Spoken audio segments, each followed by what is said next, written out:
স্বাগতম তোমাদের সবাইকে আমার চ্যানেলে। আজ আমরা বাংলা ব্যাকরণের একটি খুব গুরুত্বপূর্ণ বিষয় নিয়ে আলোচনা করব, বাক্যের অর্থগত শ্রেণীবিভাগ। তোমরা জানো, বাক্য শুধু শব্দের সমষ্টি নয়, এর মধ্যে লুকিয়ে থাকে অর্থ ও ভাবের প্রকাশ। তাই আজকের ভিডিওতে আমরা জানব বাক্যের অর্থগত শ্রেণীবিভাগ কি কি রয়েছে সে সম্পর্কে আমরা জানব, এবং প্রতিটি শ্রেণীর উদাহরণ সহ সহজ বিশ্লেষণ আমরা জানব। তাহলে চলো শুরু করা যাক বাক্যের অর্থগত শ্রেণীবিভাগ নিয়ে আজকের পাঠ। আর তোমাদের আলোচনা ভালো লাগলে অবশ্যই চ্যানেলটিকে লাইক, কমেন্ট এবং সাবস্ক্রাইব করতে ভুলবে না, এবং বন্ধুদের সাথে শেয়ার করবে। আর তোমরা কিরকম আলোচনা চাইছো সেই আলোচনাও তোমরা কমেন্ট বক্সে কমেন্ট করে জানাতে পারো। সেই ধরনের আলোচনা আমি তোমাদের সামনে তুলে ধরবো। তাহলে চলো শুরু করি আজকের আলোচনা। আজকের আলোচনা হচ্ছে অর্থগত রূপ বা শ্রেণীবিভাগ। আমরা বাক্যের গঠনগত শ্রেণীবিভাগ আলোচনা করে নিয়েছি। যদি তোমরা দেখে না থাকো তাহলে অবশ্যই তোমরা দেখে নিও। ডেসক্রিপশন বক্সের লিংক দেওয়া থাকবে, সেখান থেকে তোমরা দেখে নিও। তাহলে আজকে আলোচনা হচ্ছে বাক্যের অর্থগত রূপ বা শ্রেণীবিভাগ। অর্থানুসারে বা ভঙ্গিগত দিক থেকে বাংলা বাক্য প্রধানত 7 প্রকার। তার মানে অর্থের দিক থেকে বাংলা বাক্যকে 7 ভাগে ভাগ করা হয়। এই 7 প্রকার কি কি রয়েছে সেটা আমরা দেখে নেব। প্রথম হচ্ছে কি দেখো, নির্দেশক বাক্য, প্রশ্নবাচক বাক্য, অনুজ্ঞাবাচক বাক্য, প্রার্থনা সূচক বাক্য, আবেগ সূচক বাক্য, সন্দেহবাচক বাক্য, শর্ত সাপেক্ষ বাক্য। তাহলে অর্থগত দিক থেকে বাক্যর এই 7টি প্রকার রয়েছে। কি কি? নির্দেশক বাক্য, প্রশ্নবাচক বাক্য, অনুজ্ঞাবাচক বাক্য, প্রার্থনা সূচক বাক্য, আবেগ সূচক বাক্য, সন্দেহবাচক বাক্য, শর্ত সাপেক্ষ বাক্য। তাহলে আমরা জানতে পারলাম যে বাক্যের অর্থগত রূপ বা শ্রেণীবিভাগ যে রয়েছে 7টি আমরা নাম জানতে পারলাম। এবার আমরা এই 7টির আলোচনা আমরা একে একে দেখে নেব। প্রথম আলোচনা যেটি আমরা দেখব, নির্দেশক বাক্য। প্রথমে আমরা নির্দেশক বাক্য সম্পর্কে আমরা জেনে নেব। তাহলে নির্দেশক বাক্য কাকে বলে? যে বাক্যে সাধারণভাবে কোনো বক্তব্য, বিষয় বা ঘটনার নির্দেশ বা বিবৃতি বা বর্ণনা বা উল্লেখ থাকে, তাকে নির্দেশক বা নির্দেশাত্মক বা বর্ণনাত্মক বাক্য বলে। যদি আমি সহজ ভাষায় যদি বলি এই নির্দেশক বাক্যকে, তাহলে আমরা কি বুঝবো? যে যে একটা বাক্য থাকবে, সেই বাক্যে কি থাকবে? কোনো বক্তব্যটা সাধারণভাবে নির্দেশ করা হবে। কি বললাম? একটা বাক্যে কোনো বক্তব্যকে সাধারণভাবে নির্দেশ করা হবে, তাকে আমরা কি বলবো? নির্দেশক বাক্য বলবো। যেমন দেখো, আমাদের পথ নেই কোনো। খেয়াল করো, আমাদের পথ নেই কোনো। দ্বিতীয় উদাহরণ দেখো, সার্কাসের খেলায় লোকটি শেষ পর্যন্ত অক্ষত থাকে। দুটি উদাহরণ দেখো। প্রথমটি উদাহরণটা কি বলছে? আমাদের পথ নেই কোনো, অর্থাৎ এখানে বিষয় কি? বিষয় বলতে আমাদের পথ। এখানে বিষয় বলতে কি বোঝাচ্ছে? বিষয় বলতে আমাদের পথ হচ্ছে এখানে বিষয়। আর দ্বিতীয় উদাহরণটিতে বিষয় কি বোঝাচ্ছে? দ্বিতীয় উদাহরণটিতে বিষয় বোঝাচ্ছে সার্কাসের খেলায় লোকটি। সাধারণভাবে কি হচ্ছে? দুটো বাক্যে বিষয়ের উপরে কি হচ্ছে? একটা ঘটনা বা বর্ণনা বিবৃতি দেওয়া হচ্ছে। কোনো বিষয়ের যদি বিবৃতি দেওয়া হয় বা কোনো ঘটনার যদি বিবৃতি দেওয়া হয়, তাহলে তাকে আমরা কি বলবো? নির্দেশক বাক্য বলবো। কি বোঝা গেছে? আবার বলছি, আমাদের পথ নেই কোনো। এখানে এই বাক্যের মূল বিষয় কি? আমাদের পথ। তার মানে আমাদের পথ বিষয়ে একটা কি দিচ্ছে? বর্ণনা দিচ্ছে, সাধারণভাবে বর্ণনা বোঝাচ্ছে। তাই এটি হচ্ছে কি? নির্দেশক বাক্যের উদাহরণ। আশা করি বোঝা গেল নির্দেশক বাক্য কি। খুব ইম্পর্টেন্ট প্রশ্ন, নির্দেশক বাক্য কাকে বলে? উদাহরণ সহ লেখো। খুব ইম্পর্টেন্ট সংজ্ঞা আসে এসএকিউ প্রশ্নে। এবার আমরা দেখে নেব এই নির্দেশক বাক্য কয় প্রকার। নির্দেশক বাক্য 2 প্রকার।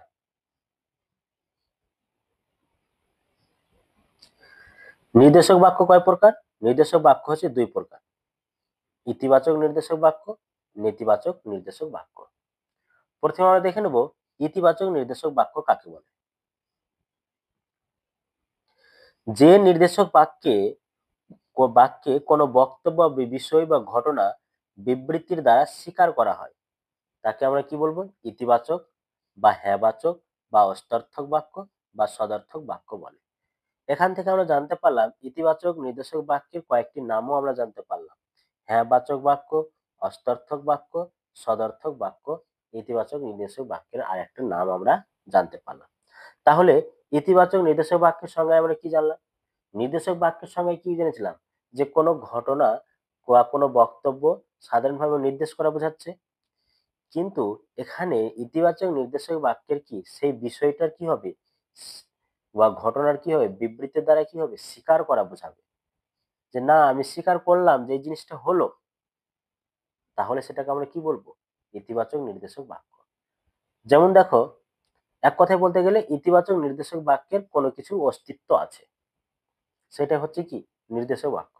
যেমন দেখো, আমি তাকে ছেড়ে দিলাম, এই যে আমি যে কাউকে ছাড়লাম এটা নিশ্চয়ই তো কোনো কিছুর অস্তিত্ব আছে, তো এই বাক্যের অস্তিত্ব আছে বলেই কিন্তু আমি তাকে ছেড়ে দিলাম, এটি হচ্ছে কি ইতিবাচক নির্দেশক বাক্যের উদাহরণ। তারপর আরেকটি উদাহরণ দেখো, এসব কথা বলার দুঃখ আছে, মানে কোনো কথা বলছি, সেই কথা বলার পর কারোর পক্ষে মনে হচ্ছে যে আমি যে কথাটা বললাম সেই কথাটা খারাপ, তাই অপর ব্যক্তি আমাকে বলছে যে তুমি যে এই কথাটা বললে এই কথাটা বলার জন্য তোমার কিন্তু দুঃখ আছে। তার মানে কি বাক্যের একটা অস্তিত্ব আছে, তো যদি কোনো বাক্যের অস্তিত্ব থাকে কোনো বিষয়ের, তাহলে সেটা হবে কি ইতিবাচক নির্দেশক বাক্য। আশা করি বোঝা গেছে ইতিবাচক নির্দেশক বাক্য। এবার আমরা দেখে নেব নেতিবাচক নির্দেশক বাক্য। নির্দেশক বাক্য কোনো বক্তব্য, বিষয় বা ঘটনা বিবৃতির দ্বারা অস্বীকার করা বোঝাবে। কি বোঝাবে? অস্বীকার, মানে স্বীকার করবে না, সেটা হবে কি নেতিবাচক নির্দেশক বাক্য। যেমন দেখো, হোম টাস্ক হয়ে ওঠেনি, মানে একটা বিষয় বা ঘটনা আছে, সেই ঘটনাটা কিন্তু অস্বীকার করা হচ্ছে, মানে এক অস্বীকৃতি ভাব বোঝাচ্ছে, নিষেধ অর্থে ভাব বোঝাবে, সেটাই হচ্ছে কি নেতিবাচক নির্দেশক বাক্য। হোম টাস্ক হয়ে ওঠেনি মানে হোম টাস্কটা সেরে ওঠেনি, তাই হচ্ছে নির্দেশক বাক্য নেতিবাচক। তারা আর স্বপ্ন দেখাতে পারলো না, এটা তো একটা অস্বীকার বোঝাচ্ছে যে তারা আর স্বপ্ন দেখাতে পারলো না, অস্বীকৃতি ভাব বোঝাচ্ছে, নিষেধ অর্থে বোঝাচ্ছে, তাই এটি হচ্ছে কি নেতিবাচক নির্দেশক বাক্য। আশা করি নির্দেশক বাক্য কি, নির্দেশক বাক্যের প্রকারভেদ সম্পর্কে জানা গেছে। যদি তোমাদের এখান থেকে কোনো সমস্যা থাকে অবশ্যই তাহলে তোমরা কমেন্ট বক্সে কমেন্ট করে জানাতে পারো। এবার আমরা দেখে নেব প্রশ্নবাচক বাক্য। খুবই সহজ, প্রশ্নবাচক বাক্যে যদি কোনো বাক্য দেখবে শেষে জিজ্ঞাসা চিহ্ন কি, শেষে জিজ্ঞাসা চিহ্ন থাকবে, তাহলে সেটা কি হবে? প্রশ্নবাচক বাক্যের উদাহরণ হবে অর্থগত দিক থেকে। তাহলে এর সংজ্ঞা হিসেবে আমরা কি জানবো? যে বাক্যে কোনো কিছু জানার জন্য প্রশ্ন বা জিজ্ঞাসা করার অর্থ প্রকাশিত হয়, মানে এমন একটা বাক্য থাকবে সেই বাক্যের দ্বারা কি বোঝাবে? কোনো কিছু প্রশ্ন বা জিজ্ঞাসা করা বোঝাবে, তাহলে সেটাকে আমরা কি বলবো? প্রশ্নবাচক বা প্রশ্নসূচক বাক্য। যেমন দেখো, আপনার বয়স কত মাস্টার মশাই, মানে এই এই উদাহরণে দেখো মাস্টার মশাই বয়স কিন্তু জিজ্ঞাসা করছে, মানে জিজ্ঞাসা অর্থে প্রকাশিত হচ্ছে, তাই এখানে এটি কি আর শেষে জিজ্ঞাসা চিহ্ন আছে, তাই এটা হচ্ছে প্রশ্নবাচক বাক্য। প্রশ্নবাচক বাক্য খুবই সহজ, প্রশ্ন করা অর্থে প্রকাশিত হবে, আর শেষে কি থাকবে? জিজ্ঞাসা চিহ্ন থাকবে। যেমন একটা সহজ উদাহরণ বলছি, তোমার নাম কি, শেষে জিজ্ঞাসা চিহ্ন থাকে তো, মানে কারোর নাম জিজ্ঞাসা করছো, তাই এটি হচ্ছে প্রশ্নবাচক বাক্য। আরেকটি উদাহরণ দিয়েছি, বড় মানুষের কাণ্ডের খবর আমি কেমন করে শুনবো, এটাও একটা প্রশ্ন যাচ্ছে মনে, শেষে জিজ্ঞাসা চিহ্ন আছে, তাই এটি হচ্ছে প্রশ্নবাচক বাক্য। এবার আমরা দেখব অনুজ্ঞাবাচক বাক্য। যে বাক্যে অনুজ্ঞা অর্থাৎ, অনুজ্ঞা বলতে কি, অনুজ্ঞা অর্থাৎ আদেশ, উপদেশ, অনুরোধ, উপরোধ ইত্যাদি অর্থ প্রকাশিত হয়, তাকে অনুজ্ঞাবাচক বাক্য বা অনুজ্ঞাসূচক বাক্য বলে। যেমন দেখো, লোকটার দিকে নজর রেখো, লোকটার দিকে নজর রেখো, এখানে খেয়াল করো, লোকটার দিকে যে নজর রাখতে বলছে মানে কি আমাকে আদেশ করছে যে তুমি লোকটার দিকে নজর রাখো, মানে অনুজ্ঞা অর্থে প্রকাশিত হচ্ছে, তাই এটি হচ্ছে কি অনুজ্ঞাবাচক বাক্য। তারপরে উদাহরণটি দেখো, আবার তোরা মানুষ হ, আবার তোরা মানুষ আমার উপদেশ দিচ্ছে যে তোরা মানুষ হ, তোরা সব জয়ধ্বনি কর, এখানে অনুরোধ বোঝাচ্ছে যে তোরা সব জয়ধ্বনি কর। আমি যে উদাহরণগুলো তোমাদের সামনে আমি তুলে ধরেছি সেই উদাহরণগুলো খুবই গুরুত্বপূর্ণ, সেই উদাহরণগুলো তোমরা অবশ্যই মনে রাখার চেষ্টা করবে, পরীক্ষাতে এই ধরনের কিন্তু উদাহরণ আসে, তাই অবশ্যই তোমরা খাতা কলম নিয়ে বসবে, সেই উদাহরণগুলো, সেই পয়েন্টগুলো অবশ্যই খাতায় লিখে রাখবে, যাতে তোমাদের পরবর্তীতে খুব সহজভাবে তোমরা যাতে পড়তে পারো, পরীক্ষার জন্য তৈরি হতে পারো। তাই অবশ্যই তোমরা খাতায় লিখে রাখবে।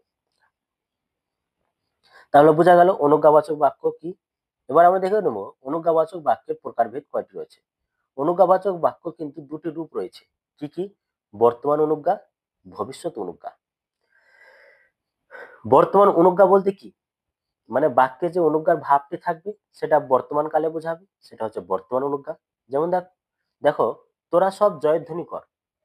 এই বাক্যে দেখো বর্তমান কালে বোঝাচ্ছে না যে তোরা সব জয়ধ্বনি কর, তাই এটি হচ্ছে কি বর্তমান অনুজ্ঞা। আমি আরেকটি উদাহরণ বলছি এখান থেকে, বর্তমান অনুজ্ঞা থেকে বোঝার চেষ্টা করো। আমার সঙ্গে আসো, এটা কি বর্তমান অনুজ্ঞা বোঝাচ্ছে না যে আমার সঙ্গে আসো। আরেকটি উদাহরণ হচ্ছে ভবিষ্যৎ অনুজ্ঞা। ভবিষ্যৎ অনুজ্ঞার উদাহরণ কি? সদা সত্য কথা বলবে, সব সময় কিন্তু তুমি সত্য কথা বলবে। এখানে ভবিষ্যৎ অর্থে কিন্তু বোঝাবে। ভবিষ্যৎ অর্থে কি হবে? সত্য কথা তো নাও তো বলতে পারে, ওকে বলছে যে তুমি সদা সত্য কথা বলবে, তার মানে ভবিষ্যতে এটা।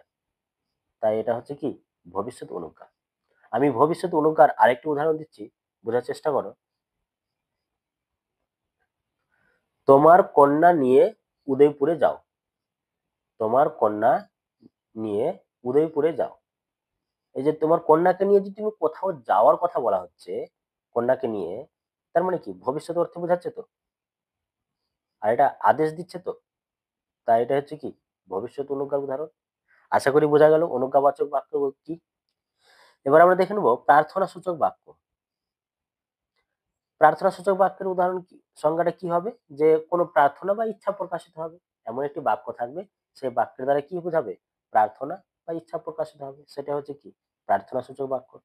যেমন কৃপা করো নিরঞ্জন, আমি প্রার্থনা করছি যে নিরঞ্জন অর্থাৎ ঈশ্বর। নিরঞ্জন মানে কি? নিরঞ্জন মানে হচ্ছে ঈশ্বর, মানে ঈশ্বরকে আমি বলছি যে তুমি কৃপা করো, প্রার্থনা করছি।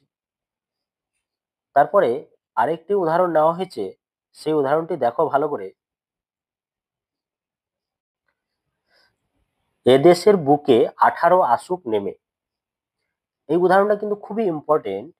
এই উদাহরণটা তোমরা খেয়াল রাখবে যে এদেশের বুকে 18 আসুক নেমে, এটি কোন বাক্যের উদাহরণ অর্থগত দিক থেকে? তখন তোমরা বলবে প্রার্থনা সূচক বাক্য। এটাও কিন্তু প্রার্থনা, একটা ইচ্ছা জাগছে যে এদেশের বুকে 18 আসুক নেমে। আচ্ছা, এই উদাহরণটা কি বুঝতে পারছো? এই উদাহরণটা তারা কি বোঝাতে চাইছে? এদেশের বুকে বলতে আমাদের দেশের কথা বলা হচ্ছে, আমাদের দেশ অর্থাৎ ভারতবর্ষে 18 আসুক নেমে মানে কি? 18 আসুক নেমে বলতে এটাই বোঝাতে চাইছে যে 18 বছর বয়সের যে তরুণ প্রজন্ম, তরুণ শক্তি, উদ্যম, অর্থাৎ নতুন প্রজন্মের যে জাগরণ, তাদের ক্ষেত্রে বোঝাচ্ছে। অর্থাৎ নতুন 18 বছর বয়সের যে তরুণ প্রজন্ম যারা রয়েছে, তারা যেন এদেশের বুকে আসুক নেমে, একটা ইচ্ছা জাগছে। যাদের যাদের বয়স 18 বছর, তরুণ, তারা যেন এদেশের বুকে এসে নামুক। এটা বাক্যের দ্বারা এটাই বোঝাতে চেয়েছে। তাই এদেশের বুকে 18 আসুক নেমে, এটি হচ্ছে কি প্রার্থনা সূচক বাক্য, কারণ প্রার্থনা করা অর্থে বোঝাচ্ছে। তারপরে দেখো আবেগ সূচক বাক্য। যে বাক্যে মনের আবেগ, যে বাক্যে কি মনের আবেগ অর্থাৎ উচ্ছ্বাস, বিস্ময়, বিষাদ, ঘৃণা, ক্রোধ, এইগুলোর ভাব কি হয় প্রকাশিত হয়, তাকে আমরা কি বলবো? আবেগসূচক বাক্য বা বিস্ময়াদিবোধক বাক্য। আবেগসূচক বাক্য খুবই সহজ, শেষে কি থাকবে? শেষে বিস্ময়সূচক চিহ্ন থাকবে। শেষে কি থাকবে? বিস্ময়সূচক চিহ্ন থাকবে। দেখো যেমন একটু উদাহরণ নিয়েছি, হাই পুত্র কি আর কহিব কনক লঙ্কার দশা। এখানে দেখো হাই বিশেষসূচক চিহ্ন, শেষে কি রয়েছে? এটি বিশেষসূচক চিহ্ন। তাই অবশ্যই এটি কি হবে? আবেগসূচক বাক্য। যদি কোনো বাক্যে বিশেষসূচক চিহ্ন থাকে, তাহলে সেটা অবশ্যই কিন্তু বিস্ময়বোধক বাক্য বা আবেগসূচক বাক্যের উদাহরণ হবে। এখান থেকে আরেকটি প্রশ্ন আসে যে বিস্ময়াদিবোধক বাক্যের আরেক নাম কি? তখন তোমরা উত্তরে কি লিখবে? আবেগসূচক বাক্য। অবশ্যই মনে রাখবে যে বিস্ময়বোধক বাক্যে বা বিস্ময়সূচক বাক্যের আরেক নাম কি? এই আবেগসূচক বাক্যে কিছু কিছু আবেগ ব্যবহৃত হয়, যেমন কি, কত, কিসের, এগুলো কিন্তু ব্যবহৃত হয়। আর শেষে অবশ্যই কি থাকবে? বিশেষসূচক চিহ্ন থাকবে। সেটা হবে কি আবেগসূচক বাক্য বা বিস্ময়বোধক বাক্য। আশা করি বোঝা গেল আবেগসূচক বাক্য। এবার দেখো সন্দেহবাচক বাক্য। সন্দেহবাচক বাক্যে কি বক্তার মনে কি থাকবে? একটা সন্দেহ জাগবে, একটা দ্বিধা জাগবে, একটা সংশয় জাগবে। সেটাই হচ্ছে কি সন্দেহবাচক বাক্য। যেমন দেখো, পৃথিবী হয়তো বেঁচে আছে, মনে তো আমার সংশয় যাচ্ছে, মনে তো আমার সন্দেহ যাচ্ছে যে পৃথিবী মনে হচ্ছে বেঁচে আছে। তাই এটা হচ্ছে কি সন্দেহবাচক বাক্য। সন্দেহবাচক বাক্যে কিছু কিছু শব্দ ব্যবহৃত হয়। যেমন দেখো, বোধ হয়। যদি কোনো বাক্যে বোধ হয় ব্যবহৃত হয়েছে, তাহলে সেটা হবে কি সন্দেহবাচক বাক্য। হয়তো, যদি কোনো বাক্যে যদি হয়তো ব্যবহৃত হয়, তাহলে সেটা হবে কি সন্দেহবাচক বাক্য। যদি কোনো বাক্যে সম্ভবত কি যদি কোনো বাক্যে সম্ভবত যদি ব্যবহৃত হয়, তাহলে সেটি হবে কি সন্দেহবাচক বাক্য। হয়তো দিয়ে আমি আরেকটি উদাহরণ বলছি। লোকটি হয়তো ডাক্তার। লোকটি হয়তো ডাক্তার। তাই এটি হচ্ছে কি সন্দেহবাচক বাক্য। বোধ হয়, হয়তো, সম্ভবত এটা হলো। আরো কিছু ব্যবহৃত হয়। সেগুলো কি কি সেগুলো তোমরা একটু জেনে রাখো। সেগুলো হচ্ছে বুঝি। কি যদি কোনো বাক্যে যদি বুঝি থাকে, তাহলে সেটাও কিন্তু সন্দেহবাচক বাক্যের উদাহরণ হয়। যেন, যদি যেন থাকে আর যদি সংশয় বোঝায় সেই বাক্যটির দ্বারা, তাহলে সেটাও হয় কি সন্দেহবাচক বাক্যের উদাহরণ। আরেকটি হয় কি নাকি। কি হয় নাকি। যদি নাকি থাকে কোনো বাক্যে, সেই বাক্যটির দ্বারা যদি সন্দেহ বোঝায়, তাহলে সেটি হবে কি সন্দেহবাচক বাক্যের উদাহরণ। এগুলো তোমরা অবশ্যই খাতায় লিখে নেবে। বুঝি, যেন, নাকি, বোধ হয়, হয়তো, সম্ভবত। এগুলো যদি বাক্যের মধ্যে থাকে, তাহলে কি হবে সন্দেহবাচক বাক্যের উদাহরণ। এরপর আমরা দেখে নেব শর্ত সাপেক্ষ বাক্য। যে বাক্যের একটি অংশ কারণ বা শর্ত থাকবে, মানে একটি অংশ কারণ বা শর্ত থাকবে, অপর অংশে কি থাকবে কার্য বা ফল থাকবে, তাহলে সেটা কি থাকবে, তাকে কি বলবো শর্ত সাপেক্ষ বাক্য। অর্থাৎ এক কথায় বলতে গেলে এক অংশে শর্ত বা কারণ থাকবে, অন্য অংশে তার কারণ বা ফল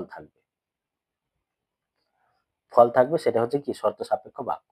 যেমন দেখো, যদি মন দিয়ে পড়াশোনা করো তাহলে পরীক্ষার ভালো ফল হবে। এখানে দেখো শর্ত রয়েছে যে যদি মন দিয়ে পড়াশোনা করো, একটু শর্ত বললাম, তাহলে তাহলে পরীক্ষার ফল ভালো হবে। এটা হচ্ছে ফল। পরিণাম পেলে তুমি যে আমি মন দিয়ে পড়াশোনা করলাম বলে আমি পরীক্ষার ফলটা ভালো করলাম। তাই ওটা হচ্ছে কি শর্ত সাপেক্ষ বাক্য। আশা করি বোঝা গেল বাক্যের অর্থগত শ্রেণীবিভাগ। যদি এখান থেকে তোমাদের কোনো সমস্যা থেকে থাকে, তাহলে অবশ্যই তোমরা কিন্তু কমেন্ট বক্সে কমেন্ট করে জানাতে পারো। দেখা হবে পরের ভিডিওতে। ভালো থেকো, সুস্থ থেকো।